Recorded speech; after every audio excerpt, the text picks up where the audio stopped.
কোরআনে বলা রয়েছে তুমি আসমানের দিকে তাকাও, দুনিয়ার দিকে তাকাও, আমার সৃষ্টির দিকে তাকাও, আমার সৃষ্টি নিয়ে চিন্তা ভাবনা করো।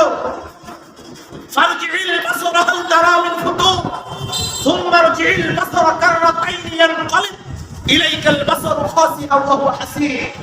আসমানের দিকে তাকাও, আসমানের দিকে তাকিয়ে দেখো আমার এই সৃষ্টির মাঝে কোনো ভুল আছে কিনা, আমার এই আসমানের মধ্যে কোনো ত্রুটি আছে কিনা।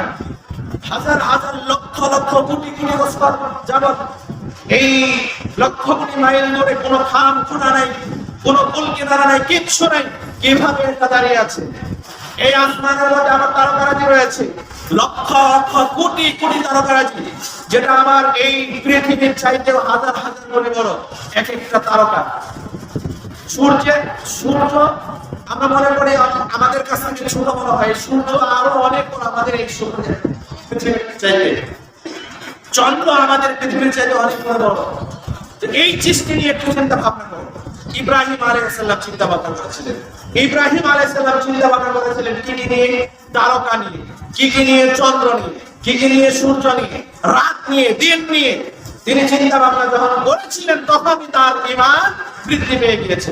তো রব্বুল আলামিন বলছেন আমার এই সৃষ্টি নিয়ে চিন্তা ভাবনা করো। ফারজিল বাসর হাল তারা মিন ফুতুর, আসমানের দিকে তাকাও, আমার এই সৃষ্টির মধ্যে দেখো কোনো ভুল খুঁজে পাও কিনা।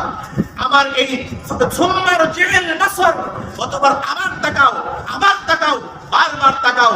যে দৃষ্টি নিয়ে তুমি আমার ভুল খোঁজার চেষ্টা করবে, আমি আল্লাহ বলছি সুম্মা রজিল বাসর কাররাতাইন ইয়ানকালিব ইলাইকাল বাসরু খাসিআন ওয়া হুয়া হাসীর।